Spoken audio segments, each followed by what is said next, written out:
오늘 히브리서 7장을 같이 공부하도록 하겠습니다.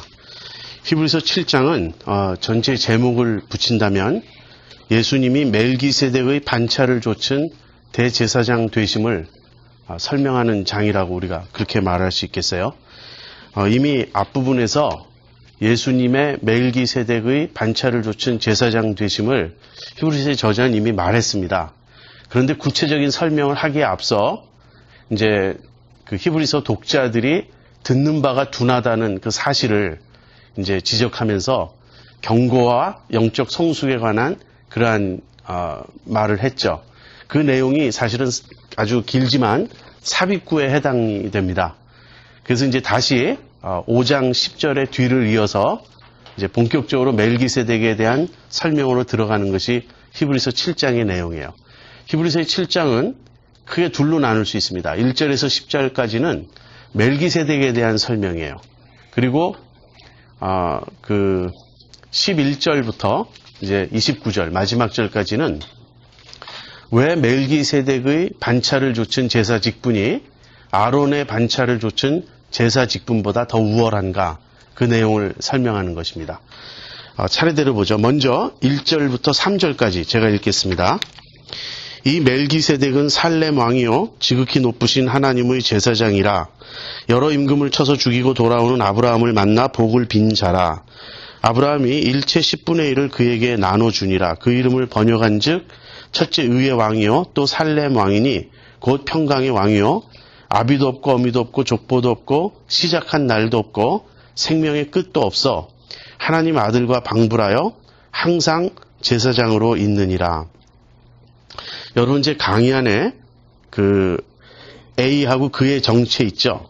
거기에 네 번째 줄에 그는 소돔에 거하던, 그렇게 돼 있죠. 그 그는을 지우고요 아브라함으로 고쳐 놓으세요. 제가 나중에 다시 읽어보니까 애매해요, 그 부분이. 여러분, 멜기세덱은 성경에 딱 세 곳에 등장합니다. 구약의 창세기 14장과 시편 110편, 그리고 신약의 이 히브리서에 등장해요. 그래서 사실 멜기세덱에 대해서는 우리가 자세히 아는 바가 없습니다. 이 세 본문이 전부예요. 그런데 창세기 그 14장에 나오는 내용을 이제 히브리서의 저자는 이런 식으로 요약을 합니다. 멜기세덱은 누군가? 그는 살렘 왕이요. 여기 살렘은 지역 이름이에요. 그러니까 살렘, 예루살렘의 아마 전신쯤 되겠죠. 그런 어떤 살렘이라고 하는 지역의 왕이며 지극히 높으신 하나님의 제사장입니다. 그렇게만 소개되어 있어요. 자, 그리고 그가 아브라함을 만나는데 아브라함이 멜기세덱을 언제 만나냐면요. 아브라함의 조카 롯이 소돔 지역에 살고 있었어요.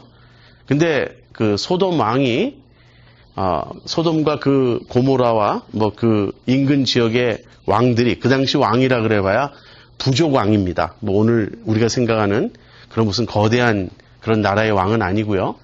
그런데 그런 왕들이 그돌라오멜이라고 하는 좀 비교적 강성한 그런 부족의 왕을 섬기고 있었는데 이제 반란을 일으켜요. 뭐 공세 같은 걸 안 바친 거죠.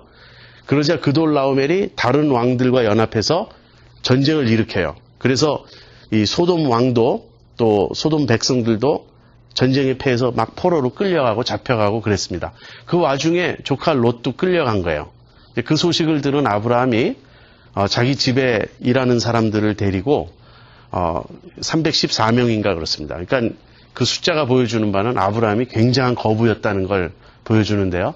아브라함이 가서 그돌라오멜과 싸워서 그들로부터 이 조카 롯을 구출해서 돌아와요. 그러니까 전쟁에서 지금 승리하고 조카 롯을 구출하고 많은 이런 그 승리를 쟁취하고 이제 돌아오는데, 돌아오는 길에 이 멜기세덱이 나와서 아브라함을 맞이합니다. 그러면서 떡과 포도주를 가지고 와서 아브라함에게 줍니다. 그때 아브라함이 멜기세덱에게 11조를 드려요. 그러자 멜기세덱이 아브라함을 축복합니다. 그래서 지극히 높으신 하나님, 아브라함에게 복을 주소서, 그렇게 복을 빕니다. 지금 이 사건을 말하는 거예요. 그래서 이 멜기세덱은 누군가? 멜기세덱은 첫째 살렘 왕인데 살렘이라는 말은 히브리어 샬롬과 같은 말이에요. 그러니까 평화란 뜻이죠. 그러니까 멜기세덱은 평화의 왕입니다. 그 다음 멜기세덱이란 이름이 멜기와 세덱으로 이루어져 있죠. 근데 멜기는 멜렉이라는 왕이라는 말과 통합니다. 거기서 온 거예요. 그러니까 왕이고 세덱은 세덱 또는 짜딕, 이 의라는 뜻입니다. 그래서 의의 왕이에요. 그러니까 지금 히브리서의 저자가 새로운 인포메이션을 여기다 주는 게 아니고 말 뜻을 풀고 그가 다스리는 지역 이름을 풀어서 지금 설명하는 거예요. 멜기세덱은 평화의 왕, 의의 왕이면서 이제 지극히 높으신 하나님의 제사장이에요. 그런데 그 멜기세덱이 부모도 없고, 그러니까 아비도 없고 어미도 없고 족보도 없고 시작한 날도 없고 생명의 끝도 없어 하나님의 아들과 방불하여 항상 제사장으로 있느니라 이렇게 말하는데요. 실제 멜기세덱이라는 인물이 그렇다는 뜻은 아닙니다. 창세기 14장에 묘사된 바에 의하면 그런 설명이 전혀 나오지 않고 신비한 어떤 베일에 쌓여있는 듯한 그런 인물이라는 거예요. 실제 멜기세덱이 아비도 어미도 없는 그런 어떤 존재라기보다는 마치 멜기세덱의 이미지가 그런 여러 가지 신비한 그런 베일에 둘러싸여 있으면서 하나님의 아들 같은 이미지를 주지 않느냐 하는 거예요. 그래서 예수님은 바로 그 멜기세덱이 보여주는 그러한 특성을 가진 분이다. 그래서 하나님의 아들 예수님과 멜기세덱을 그렇게 연결합니다. 여러분, 멜기세덱과 아브라함이 만나는 그 장면을 우리가 주의 깊게 읽어보면요. 아브라함이 멜기세덱에게 한 수 배웁니다. 무슨 말인가? 아브라함이 멜기세덱을 만날 때 멜기세덱이 아브라함을 위해서 복을 빌 때 천지의 주제이시며 지극히 높으신 하나님, 아브라함에게 복을 주소서 그렇게 기도해요. 그런데 그 만남 이후에 아브라함이 소돔 왕을 만납니다. 근데 소돔 왕이 전리품은 다 당신이 취하고 사람만 내게 돌려달라.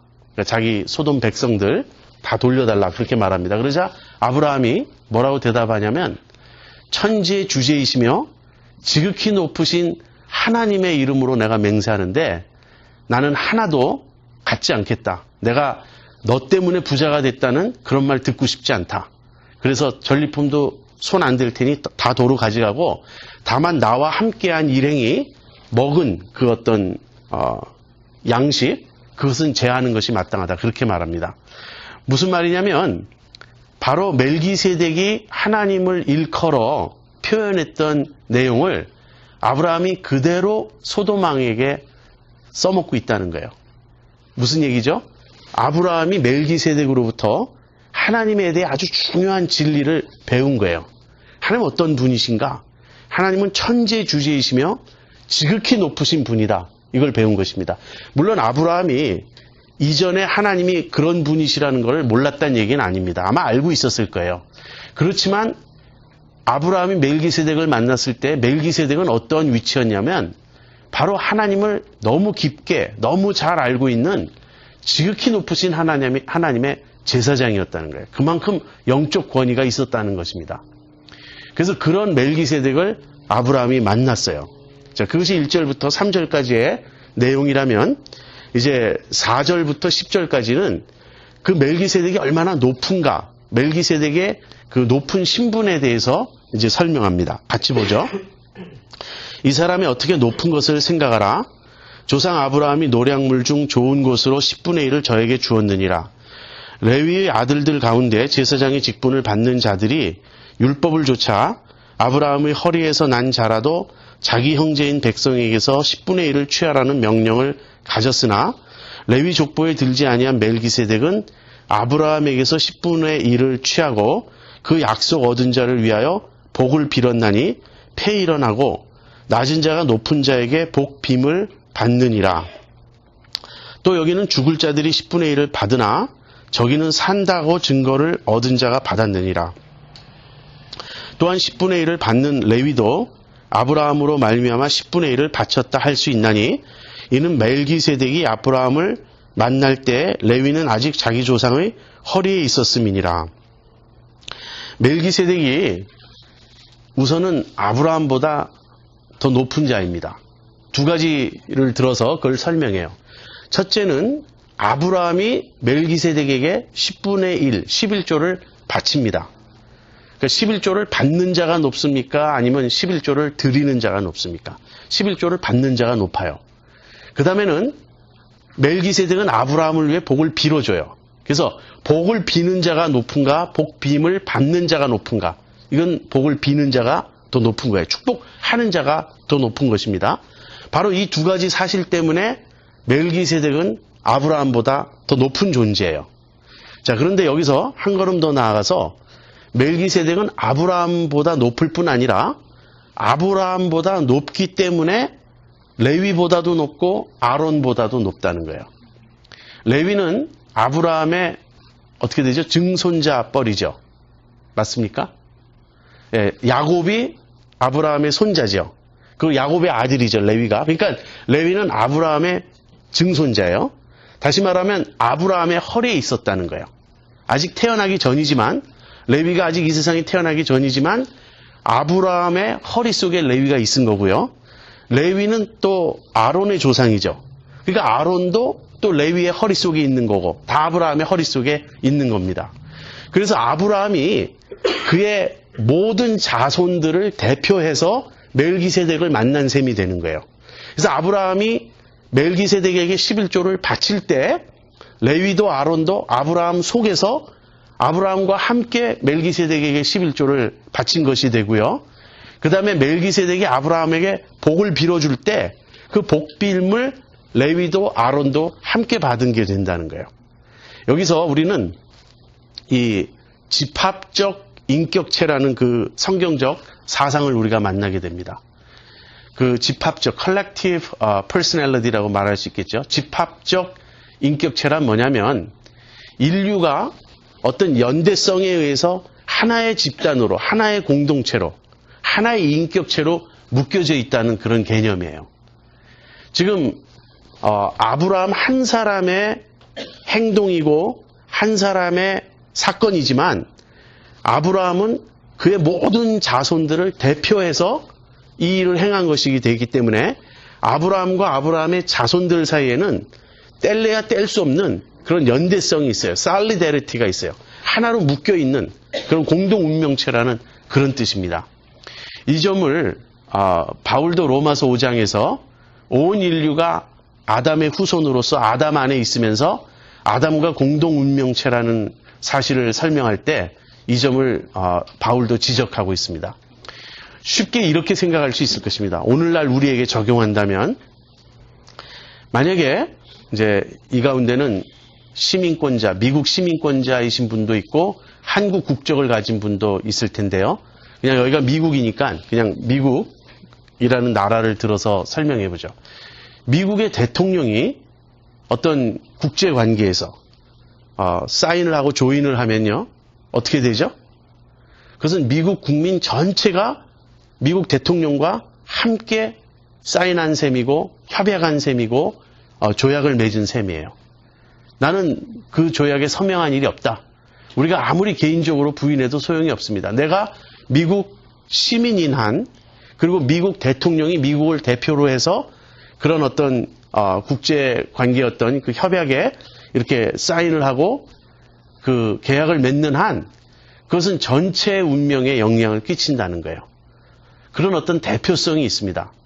아담은 모든 인류의 대표자였고요. 아브라함은 아브라함의 후손들의 대표자였어요. 그래서 멜기세덱과 아브라함이 만난 그 사건, 그때 일어난 일을 중심으로 이 히브리서의 저자가 내리는 결론은 무엇이냐면 멜기세덱이 아브라함보다도 높고 그 다음에는 레위나 아론보다도 높다는 거예요. 그렇다면 결론은 어떻게 되죠? 멜기세덱의 반차를 좇은 이 예수님이 아론의 반차를 좇은 다른 제사장들보다 더 높을 것은 당연하죠. 여러분 이해가 되십니까? 왜 멜기세덱의 반차를 좇은 예수님이 그 반차를 좇아 대제사장 되신 예수님이 아론의 반차를 좇은 제사장들보다 높은가? 그 이유는 멜기세덱이 아브라함보다 높기 때문에 그렇습니다. 자, 그래서 일단 거기까지 멜기세덱이 누구며 멜기세덱이 아브라함보다도 높고 크고 따라서 레위와 모든 아론의 후손들, 아론의 제사장들보다 높다. 그래서 예수님도 아론의 제사장들보다 더 높다. 이제 여기까지 이야기를 하고요. 그 다음에는 이제 두 제사 직분을 비교합니다. 그것이 이제 11절부터 29절까지인데요. 11절부터 15절을 보겠습니다. 레위 계통의 제사 직분으로 말미암아 온전함을 얻을 수 있었으면 백성이 그 아래서 율법을 받았으니 어찌하여 아론의 반차를 좇지 않고 멜기세덱의 반차를 좇는 별다른 한 제사장을 세울 필요가 있느뇨. 제사 직분이 변역한즉 율법도 반드시 변역하리니 이것은 한 사람도 제단위를 받들지 않는 다른 지파에 속한 자를 가리켜 말한 것이라. 우리 주께서 유다로 쫓아나신 것이 분명하도다. 이 지파에는 모세가 제사장들에 관하여 말한 것이 하나도 없고 멜기세덱과 같은 별다른 한 제사장이 일어난 것을 보니 더욱 분명하도다. 예, 예수님이 멜기세덱의 반차를 좇은 대제사장이 되셨습니다. 그것은 시편 110편 4절의 근거에서 이제 말할 수 있어요. 그런데 그렇다면 아론의 반차를 좇은 아론의 제사 직분 외에 멜기세덱의 반차를 좇은 또 다른 제사 직분이 생긴 것 아닙니까? 그래서 제사 직분이 바뀌었다는 거예요. 왜 제사 직분이 바뀌었는가? 만약에 아론의 제사 직분, 레위 계통의 제사 직분이 온전한 것이었다면 새로운 제사 직분이 생길 필요가 없죠. 무슨 이야기죠? 제사 직분의 의미가 뭡니까? 제사 직분이라는 것은요, 백성이 하나님께 나아가도록 인도하는 거예요. 제사장의 역할은 백성들이 거룩하신 하나님 앞에 나아가서 하나님께 용납되도록 그 길을 인도하는 것이 제사장의 역할입니다. 그런데 아론의 제사 직분으로는 바로 그 일을 온전히 수행할 수가 없었다는 거예요. 아론의 제사 직분으로서는 이스라엘 백성이 거룩하신 하나님께 용납되고 거룩하신 하나님께 자유롭게 나아갈 수 있는 길이 열리질 않았다는 것입니다. 그래서 옛 제사 직분이 불완전하기 때문에 온전하지 못하기 때문에 새로운 제사 직분이 필요했던 거예요. 그러면서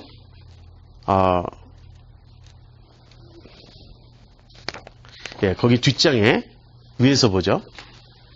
뒷장 맨 위에 그 둘째 줄 보세요. 이스라엘 백성들은 제사 제도를 통해 하나님께 나아가려고 할 때마다 자신들의 죄를 더욱 깨닫게 되었고 양심의 깨끗함을 얻을 수 없었다. 구약의 제사 제도는 결국 장차올 온전한 제사 제도의 그림자였을 뿐이다. 옛 계명은 무익함으로 폐하여졌다. 율법은 아무것도 온전케 하지 못한다. 이것은 바울도 강하게 주장했던 것으로서 그는 율법이 우리를 의롭게 할 수 없고 도리어 우리를 죄 아래 가두어두는 역할을 한다고 말했다. 지금 제가 설명하는 내용은 이것입니다. 자, 제사 직분이 바뀌었어요. 근데 우선 제사 직분이 바뀐 그 사실부터 생각해 보죠. 예수님이 분명히 제사장이십니까? 여러분, 예수님이 분명히 대제사장이 맞습니까? 어떻게 알죠? 시편 110편 4절을 통해서 알아요. 여호와께서 맹세하고 변치 않으시면서 하시는 말씀이 뭐냐면 내가 맹세한다. 그러면서 하는 말씀이 너는 멜기세덱의 반차를 좇은 영원한 제사장이다. 그렇게 메시아에게 말씀하셨어요. 그러니까 하나님께서 예수님에게 내가 맹세하는데 너는 영원한 멜기세덱의 반차를 좇은 영원한 제사장이다. 이렇게 말씀하셨어요. 그러니까 이미 구약에서 예수님이 제사장이시라고 멜기세덱의 반차를 좇은 제사장이라고 선언을 했어요. 그런데 예수님은 어느 지파에서 태어나셨죠? 유다 지파에서 태어나셨죠. 근데 율법에 의하면 유다 지파에서 제사장이 나올 수 있나요? 없나요? 없습니다. 유다 지파에서는 제사장이 나올 수 없어요. 제사장은 레위 지파에서만 나올 수 있습니다. 그리고 정확히 이야기하면 레위 지파 중에서도요, 아론의 후손만 제사장이 될 수 있었어요.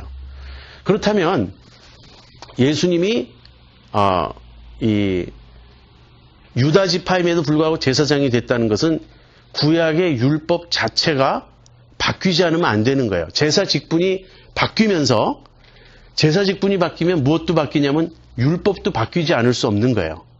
그리고 율법이 바뀌면 또 무엇까지 바뀌어야 되는지 아십니까? 그 율법을 근간으로 하는 언약도 바뀌어야 돼요. 여기서 언약이라는 것은 시내산 언약을 말합니다. 모세가 시내산에서 하나님으로부터 율법을 받고 하나님과 언약을 맺죠. 그 언약은 율법을 중심으로, 율법을 근거로 해서 세워진 언약이에요. 그 언약의 내용은 간단히 이렇습니다.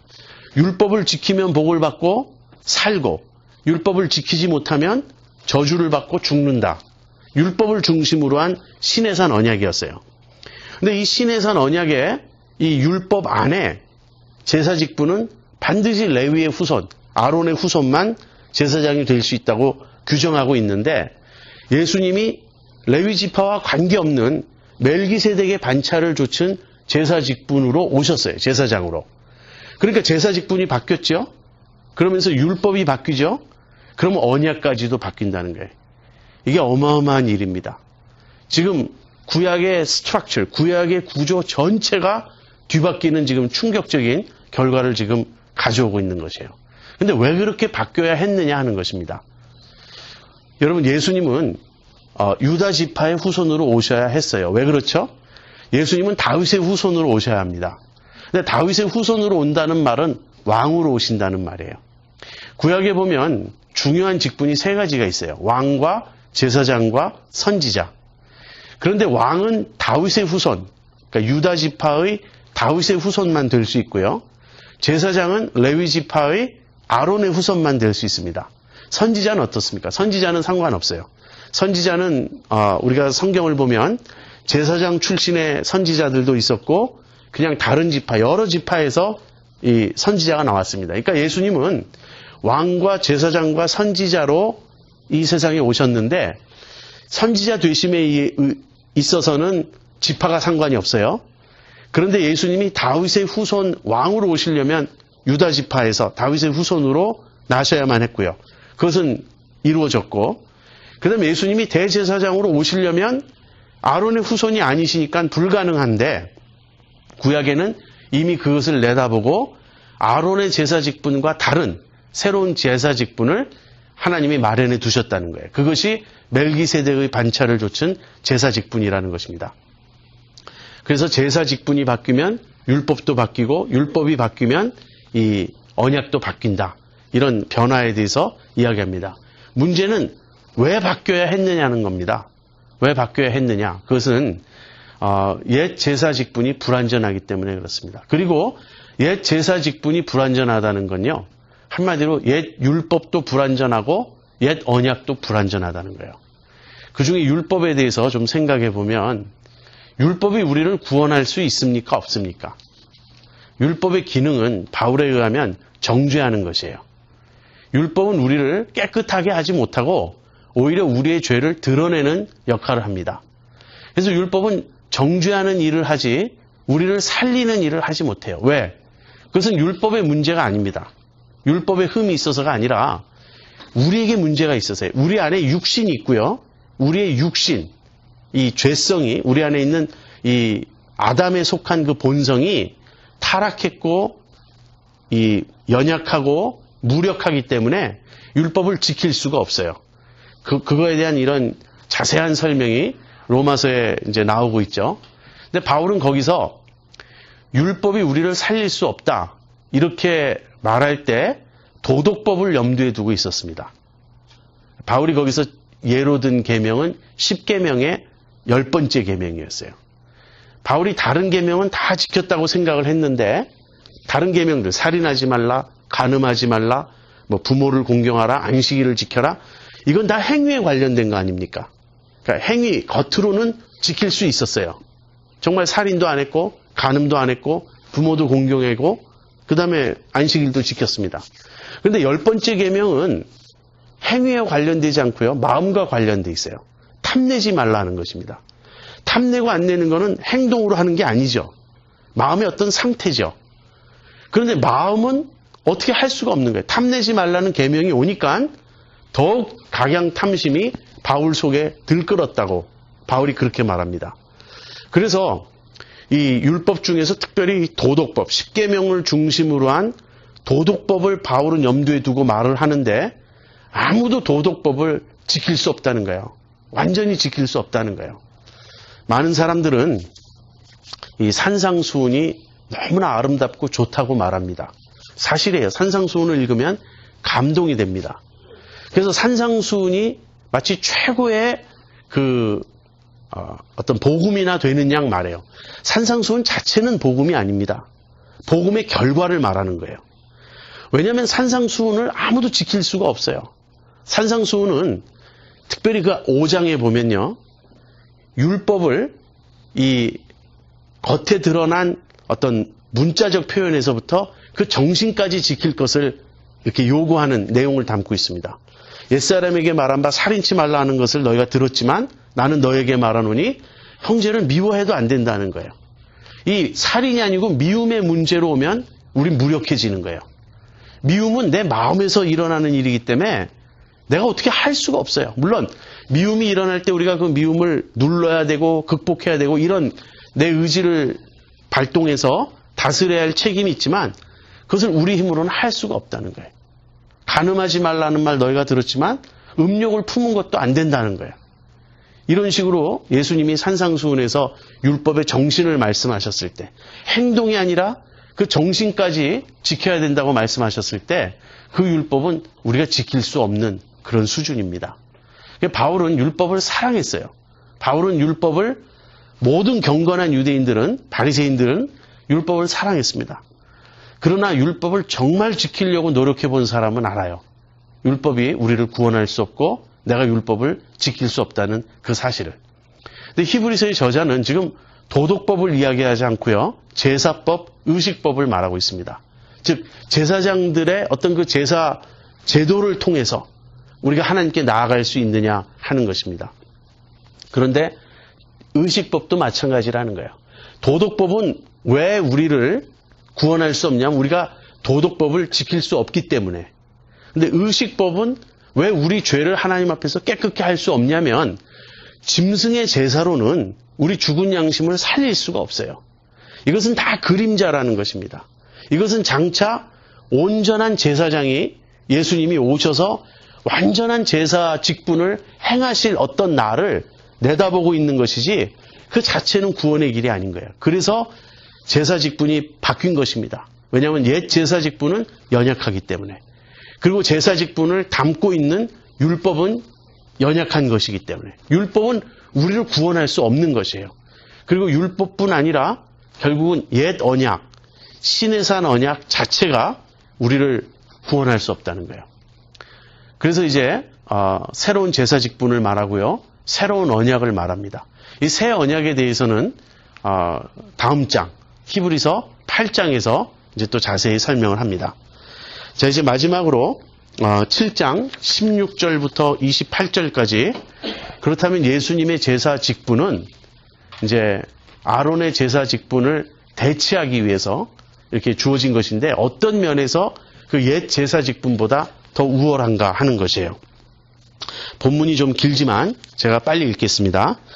그는 육체에 상관된 계명의 법을 좇지 아니하고 오직 무궁한 생명의 능력을 좇아 된 것이니 증거하기를 내가 영원히 멜기세덱의 반차를 좇는 제사장이라 하였도다. 전의 계명이 연약하며 무익함으로 패하고 율법은 아무것도 온전케 못할지라 이에 더 좋은 소망이 생기니 이것으로 우리가 하나님께 가까이 가느니라. 또 예수께서 제사장 된 것은 맹세 없이 된 것이 아니니 저희는 맹세 없이 제사장이 되었으되 오직 예수는 자기에게 말씀하신 자로 말미암아 맹세로 되신 것이라. 주께서 맹세하시고 뉘우치지 아니하시리니 내가 영원히 제사장이라 하셨도다. 이와 같이 예수는 더 좋은 언약의 보증이 되셨느니라. 저희 제사장 된 자의 수요가 많은 것은 죽음을 인하여 항상 잊지 못함이로되 예수는 영원히 계심으로 그 제사 직분도 갈리지 아니하나니 그러므로 자기를 힘입어 하나님께 나아가는 자들을 온전히 구원하실 수 있으니 이는 그가 항상 살아서 저희를 위하여 간구하심이니라. 이러한 대제사장은 우리에게 합당하니 거룩하고 악이 없고 더러움이 없고 죄인에게서 떠나 계시고 하늘보다 높이 되신 자라. 저 대제사장들이 먼저 자기 죄를 위하고 다음에 백성의 죄를 위하여 날마다 제사 드리는 것과 같이 할 필요가 없으니 이는 저가 단번에 자기를 드려 이루셨음이니라. 율법은 약점을 가진 사람들을 제사장으로 세웠거니와 율법 후에 하신 맹세의 말씀은 영원히 온전케 되신 아들을 세우셨느니라. 예수님이 이 멜기세덱의 반차를 조차 제사장 되셨다고 하셨는데 그 제사 직분이 이 아론의 제사 직분보다 우월한 이유를 5가지를 이제 저자는 설명합니다. 제일 첫 번째는요, 그 원천이에요. 무엇을 소스로 해서 이 제사 직분이 나오느냐 하는 것이죠. 여기서 아론의 제사장들은요, 육체에 상관된 법에 따라 제사장이 되었다고 말합니다. 이 말은 뭐냐면요, 육체에 상관된 법이란 무엇이냐면 조상을 좇아서 아론이라는 그 조상에게서 태어났기 때문에 제사장이 되었다는 것이에요. 그러나 예수님은 영원한 생명의 능력을 좇아 제사장이 되셨다는 것입니다. 여기서 앞에 멜기세덱이 시작도 없고 끝도 없고 부모도 없고 족보도 없고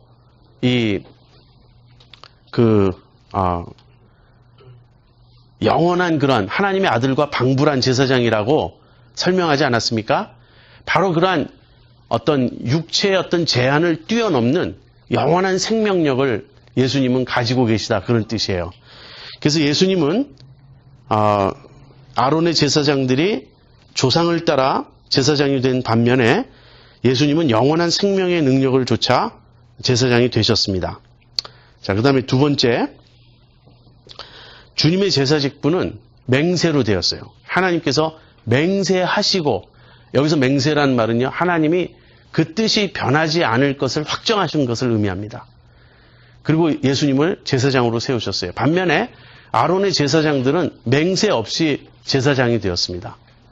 다시 말하면 자동적으로 조상의 뒤를 좇아 자동적으로 육체에 따라 제사장이 된 것이에요. 반면에 예수님은 맹세로 되었는데 이것은 예수님의 제사장 되심에 하나님의 특별한 계획과 뜻이 있음을 보여주는 것입니다. 자, 그래서 한쪽은 맹세가 없고 한쪽은 맹세가 있어요. 한쪽은 단순히 혈통을 따라 된 것이고 다른 쪽은 혈통을 뛰어넘어 영원한 생명의 능력을 좇아된 것입니다. 그 다음에 세 번째는요, 영원성이에요. 아론의 제사장들은 인간이기 때문에 자기 평생이 다하면 죽습니다. 그러니까 제사장이 바뀌죠. 유대인 역사가 요세푸스라는 사람에 의하면, 계산에 의하면 아론부터 시작해서 예루살렘 성전이 주 70년 멸망할 때까지, 그 무너질 때까지 83명의 대제사장이 있었다고 합니다. 그러니까 83번이나 대제사장이 바뀌어야 했어요. 왜 그렇죠? 일생이 다 하니까. 이제 죽을 때가 돼서 늙어서 죽으니까 또 그 후손이 대제사장이 되어야 되고요. 그렇게 해서 바뀌는 겁니다. 그러니까 아론의 제사장들은 영원하지 않아요. 아주 유한하고 일시적이고 한정되어 있고 제한되어 있습니다. 반면에 예수님은요, 부활하셔서 영원히 살아계시죠. 또 위에서는 영원한 생명의 능력을 좇아 대제사장이 되셨다 그랬죠. 그래서 예수님은 제사장직에 어떤 기한이 있어서 그걸 마치고 예수님 뒤를 이어서 새로운 제사장이 다시 나올 필요가 없는 거예요. 예수님은 영원한 제사장이십니다. 그런 의미에서 아론의 제사장들과 비교할 수가 없죠. 그 다음에는 도덕성입니다. 이 아론의 제사장들은요, 자기들 자신부터 죄인이었어요. 그래서 아론의 제사장들은 대제사장이 그 대속죄일, 7월 10일 대속죄일에 1년에 딱 한 번 지성소에 대제사장이 피를 가지고 들어간다고 제가 말씀드렸죠. 그런데 백성의 죄를 속하기 위해서 제물을 드리고 그 피를 가지고 지성소에 들어가기 전에 먼저 대속죄일에 제일 먼저 해야 할 일은 대제사장이 자기 자신을 위한 속죄 제물을 먼저 드렸어야 했다는 거예요. 왜냐하면 대제사장 자신이 죄인이기 때문에. 그래서 대제사장은 자기도 죄인이고 자기도 연약하고 자기도 흠이 있고 자기도 더러운 그 백성 중에 하나인 거예요. 그래서 자기를 위해서 먼저 제사를 드리고 그 다음에 백성의 죄를 위해서 또 제사를 드리고 그랬어야 했는데 예수님은 거룩하고 흠이 없고 죄에서 떠나 계신 분이십니다. 거룩하고 악이 없고 더러움이 없고 죄인에게서 떠나 계시고 하늘보다 높이 되신 분이 예수님이십니다. 예수님은 자기를 위해 제사를 드려야 될 필요가 있나요? 없나요? 없어요. 그래서 예수님의 그 거룩하심, 예수님의 도덕성이 아론의 제사장들과는 비교할 수 없는 거예요. 그 다음 마지막으로는요. 제사의 그 효력에 있어서 비교가 되지 않습니다. 아론의 제사장들은 제사를 계속 반복해서 드려야 했습니다. 무슨 말이죠? 그 제사의 효력이 없는 거예요. 제사를 드려도 일시적으로만 하나님께서 잠정적으로 그 죄를 간과하시는 것이지 죄의 문제가 근본적으로 해결되지 않습니다. 그렇지 않습니까? 사람의 죄를 짐승이 대신 피 흘려서 속할 수가 없는 거예요. 송아지나 염소의 피가 우리의 죄를 속할 수가 없는 것입니다. 그래서 제사를 계속 반복해서 드렸어야 하는 것입니다. 히브리서의 뒤에 가보면요. 그런 송아지나 염소의 피가 우리의 양심을, 죽은 우리의 양심을 깨끗게 할 수 없다고 말합니다. 그런데 예수님의 그 제사는요, 어떠냐면, 저가 단번에 자기를 드려 이루셨음이니라. 단번이란 말은요, 한 번에 영원히, 영어로는 once for all이에요. 한 번에 드리심으로써 영원히 그 제사를 완성하셨습니다. 그 이유는 예수님이 드리신 그 제물은 예수님 자기 자신이죠. 송아지나 염소의 피가 아니라 예수님이 흠없고 거룩한 자기 자신의 몸을 제물로 바치셔서 영원한 제사를 드리셨기 때문에 그렇습니다. 지금 제가 5가지, 이 본문에서 5가지를 찾았습니다. 먼저 아론의 제사장들은 육체를 좇아서 조상의 뒤를 이어 된 반면에 예수님은 육체를 따라 된 것이 아니고 영원한 생명의 능력을 좇아서 제사장이 되셨고요. 그 다음에 아론의 제사장들은 맹세가 없습니다. 제사장 될 때. 그러나 예수님은 하나님이 맹세하시고 세우셨어요. 세 번째는 아론의 제사장들은 유한하지만 예수님의 제사장 되심은 영원하십니다. 그 다음 네 번째는 아론의 제사장들은 그들 자신부터 죄인이었지만 예수님은 거룩하고 악이 없고 더러움이 없고 죄인에게서 떠나 지극히 높으신 분이셨어요. 마지막으로는 그 제사의 효력인데요. 아론의 제사장들이 드린 제사는 결코 우리를 깨끗게 할 수 없고 구원할 수 없었습니다. 그러나 예수님의 제사는 우리를 완전히 속하셨습니다. 지금 7장에서 이 5가지 정도를 얘기하는데 이제 8장, 9장 이 뒤로 가면 더 나옵니다. 이 예수님의 제사 직분이 아론의 제사 직분보다 어떻게 더 우월한가 하는 것이. 그 중에 하나는 제사 직분이라는 것은 성막을 또 필요로 하죠. 성막에서 제사를 드리는 것 아닙니까? 그런데 예수님이 제사를 드리신 그 성막, 예수님이 섬기시는 성막은 하늘에 있는 것이라고 말해요. 그리고 이 아론의 제사장들이 섬기던 성막은 땅에 있는 것인데 땅에 있는 성막은 하늘에 있는 것의 모형일 뿐이라고 말합니다. 진짜는 하늘이에요. 그리고 땅은 그것의 모형이에요. 제가 히브리서 3장 2절에 승천하신 자라는 말을 설명할 때 하늘들을 통과하신 자라고 설명했죠. 다시 말하면 우리에게 있는 대제사장이신 예수님은 어떤 분이시냐면 승천하신 분이에요. 하늘들을 통과하셔서 하나님 그 존전까지 나아가신 분입니다. 땅에 있는 성막은 비록 지성소가 있고 지성소 안에 언약궤가 있고 그 언약궤 위에 속죄소가 있고 그 위에 하나님 머무시겠다고 약속하셨지만 이건 전부 모형이라는 거예요. 지성소로 들어갔다 그래서 하나님을 만나는 게 사실 아니라는 거예요. 그것은 다 하늘로 나아가 하나님의 보좌가 계신 하늘로 들어가는 것을 그림자처럼 보여주는 것이에요. 그러니까 아론의 제사장이 이 땅에서 성막 안에서 섬길 때 그 성막 자체가 불완전해요. 그 성막에서 하나님을 만날 수가 없는 거예요. 진짜로는. 근데 예수님은 하늘에 계신 성막에서 섬긴 분이세요. 다시 말하면 진짜 하나님 계신 곳에 나아가셔서 하나님을 만나신 분이라는 거예요. 이것도 또 하나의 그 차이라고 말할 수 있고요. 또 다르게는 예수님은 지금 앉아 계신다라고 말했죠. 1장 3절에 보면, 히브리서 1장 3절에 보면 죄를 정결케 하는 일을 하시고 높은 곳에 계신 위엄의 우편에 앉으셨느니라. 예수님이 그러시다고 말하고 있습니다. 여기서 죄를 정결케 하는 일을 하셨다라는 말이 예수님의 제사장으로서의 사역이에요. 십자가를 지시고 우리의 죄를 담당하신 그 사역을 말합니다.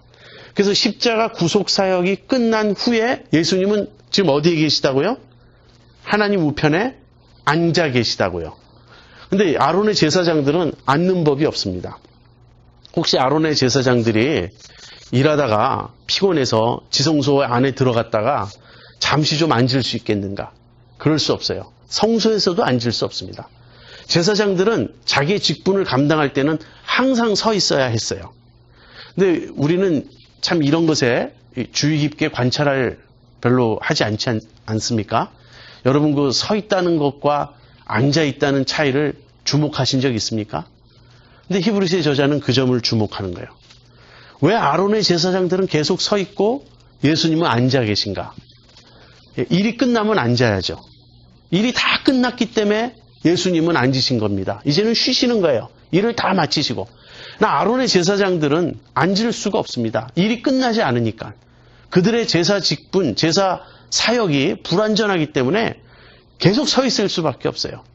이런 식으로 계속 아론의 제사 직분과 예수님의 제사 직분 사이에 사이를 비교하면서 왜 예수님의 제사 직분이 우월한가를 밝힙니다. 8장에 가면은 예수님의 제사 직분이 근거하고 있는 언약 자체가 또 탁월합니다. 옛 언약보다 새 언약이 더 뛰어난 것이죠. 자, 이런 내용들이 자세히 있습니다. 여러분, 여기서 우리가 한 가지 주목할 것은요. 우리가 이런 얘기를 들을 때는 어쩌면 우리한테는 별로 피부에 와 닿지 않는, 별로 이렇게 우리에게는 느낌이 강렬하지 않는 설명일 수도 있을 거예요. 그러나 이 히브리서의 독자들이 유대인들로서 그리스도인이 된 사람들이라면 이런 설명은 보통 그들의 마음을 움직이는 것이 아니었을 것입니다. 이 사람들에게는 제사 제도라든지 이 구약의 모든 이런 의식법에 관련된 것들이 그들의 삶이요, 그들의 전부였어요.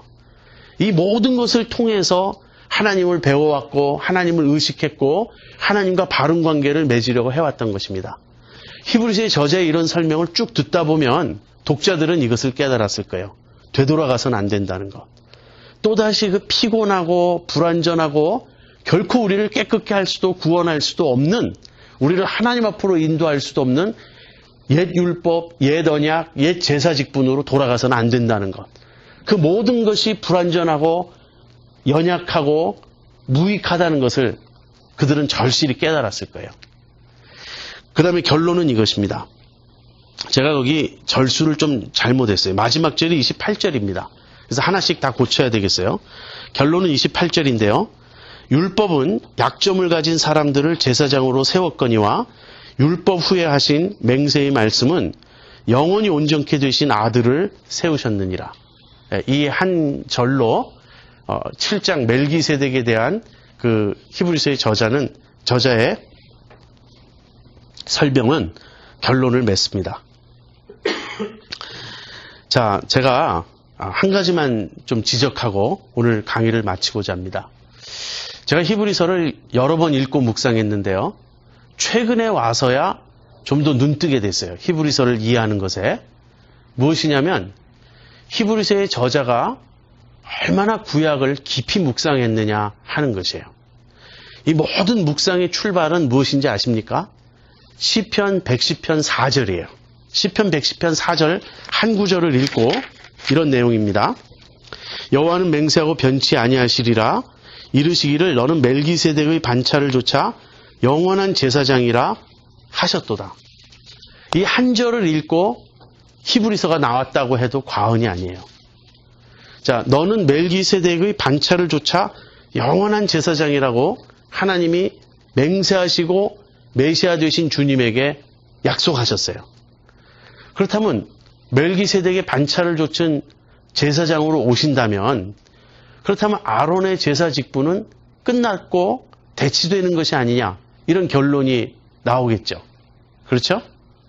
시편 110편 4절을 읽고 난 다음에 사람들이 깨달았어야 마땅한 결론은 무엇이냐면 구약 전체가 끝난 걸 봐야 된다는 거예요. 이 한 절로. 왜냐하면 아론의 제사 직분이 있는데 왜 새롭게 멜기세덱의 반차를 좇은 제사장을 말씀하시느냐 하는 거예요.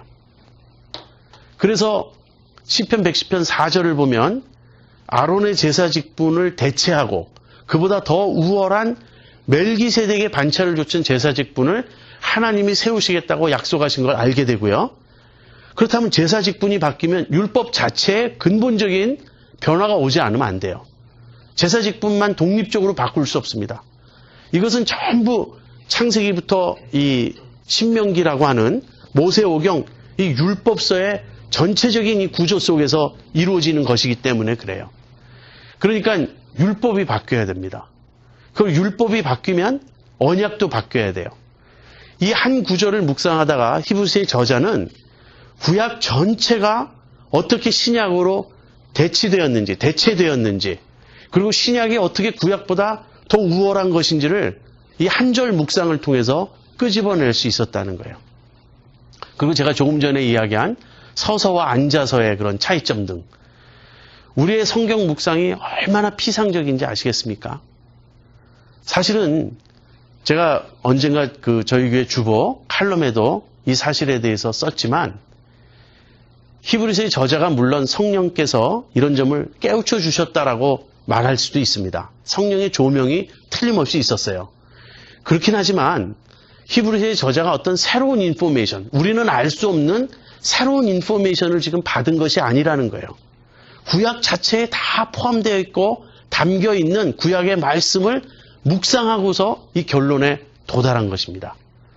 앞서서 히브리서의 저자는 영적 성숙의 특징을 단단한 식물을 먹는 것, 즉 말씀의 소화 능력으로 설명한 바 있죠. 히브리서의 저자가 우리들에게 오늘날 말한다면 똑같은 말을 하지 않을까요? 우리들의 묵상, 우리들의 말씀에 대한 이해, 말씀 소화 능력은 어떤가요? 얼마나 피상적인가요? 우리가 아침에 큐티한다고 할 때 얼마나 깊이 묵상하나요? 그리고 개인적으로 좀 성경을 공부할 때 얼마나 파고들려고 하나요? 이런 점을 생각해 보면 큰 도전이 되는 거예요. 아, 말씀 묵상이란 이런 것이구나. 정말 여러분 성경을 파고들어야 됩니다. 성경은 제가 보기에 절대로 쉬운 책이 아니에요. 어떤 분들이 이렇게 말합니다. 우리 예수님은 아주 쉽게 말씀하셨다고. 그런데 신학자들이 어렵게 설명을 했다고. 분명히 그런 점이 있어요. 특별히 저는 현대 신학자들의 글을 읽다 보면 하도 철학의 영향을 받아서 이 신학을 하기 때문에 너무나 어렵고 헷갈려요. 이들이 복음을 밝히 드러내려고 하는지 자기도 이해 못하는 이야기를 하는지 저도 막 답답할 때가 있습니다. 그렇지만 성경은 누구나 읽어서 쉽게 이해할 수 있는 책이라는 말은 사실은 그렇지 않아요. 그런 부분이 있지만 전체적으로는 어렵습니다. 그래서 요한복음에 보면요. 요한복음 6장에 예수님이 나는 하늘에서 내려온 생명의 떡이라 이 강론을 길게 하셨을 때 많은 사람이 이 말씀은 어렵도다. 누가 이해할 수 있느냐? 그랬습니다. 그들이 왜 이해하지 못했는가? 이것은 지적으로 어려운 문제이기 때문이 아니라 육신적 관점에서는 깨달을 수 없는 말씀이었기 때문이에요. 이것은 성령의 조명을 통해서 마음의 눈이 밝아져야 이해할 수 있는 영적인 말씀이었기 때문에 깨달을 수 없었습니다. 그뿐 아니라 베드로 후서 3장 16절에 가보면요. 사도 베드로가 바울의 글을 구약의 다른 성경과 동등하게 취급하면서 우리 형제 바울이 쓴 글에 깨닫기 어려운 것이 많이 있다고, 덜어 있다고. 근데 사람들이 억지로 풀려고 하다가 망한다고. 그 당시 이미 베드로도 인정을 했어요. 바울의 글 속에는 이해하기 어려운 것이 있다고. 그래서 교사가 필요한 것입니다. 우리가 그냥 신학교도 필요 없고 신학자도 필요 없고 교회 교사도 필요 없고 이렇게 무시할 것이 절대로 아니에요. 하나님께서 교회에 목사와 교사를 주셨습니다. 그들이 말씀을 깊이 묵상하고 깨달은 것으로서 다른 지체들에게 가르쳐서 세우는 것이 너무너무 필요하고 중요한 일이에요. 우리는 그런 신학자들, 교사들에 대해서 감사해야 하겠습니다. 어쨌든 우리 자신도 말씀을 깊이 묵상해야 되겠어요. 그래서 말씀을 깊이 묵상하다 보면요, 말씀을 통해서 하나님의 영광이 우리에게 생생하게 다가오는 것을 느낄 수 있습니다. 제가 벌써 몇 번 여기서도 그렇고 주일날에도 말씀을 드린 것 같은데, 말씀의 권능, 말씀의 영광을 정말 보아야 돼요. 다시 말하면요, 말씀이 곧 하나님이세요. 물론 이 성경을 우상화하라는 뜻이 아니라 말씀을 떠나 하나님을 알 수가 없고요. 하나님은 말씀과 똑같으신 분이라는 거예요. 왜? 말씀하신 그대로 행하시는 분이시기 때문에. 그래서 말씀을 붙잡는 것이 하나님을 믿는 거예요. 다른 어떤 것이 아니에요. 그리고 말씀을 깊이 묵상하고 말씀을 자꾸 읽고 보고 또 묵상하고 성령의 깨우침을 간절히 간구하면서 말씀을 파고들 때 우리의 마음 눈이 열리는 그런 체험을 하게 될 것입니다. 말씀을 통해서 우리가 주님이 어떤 분이신지 우리에게 생생히 다가오게 될 것입니다. 이것이 믿음이에요. 이것이 믿음이에요. 그래서 히브리서의 그 저자로부터 우리가 배우는 것은 그가 우리에게 전하는 복음 진리가 하나고요. 우리가 그 내용 자체를 배우고, 두 번째는 히브리서의 저자의 말씀 묵상 태도와 방법을 우리가 또 배우는 것입니다. 아, 히브리서의 저자는 이렇게 말씀 묵상을 했구나. 이런 걸 통해서 우리가 도전을 받고요. 우리도 말씀을 좀 깊이 묵상하고 말씀의 사람들 되기 바랍니다. 기도하겠습니다.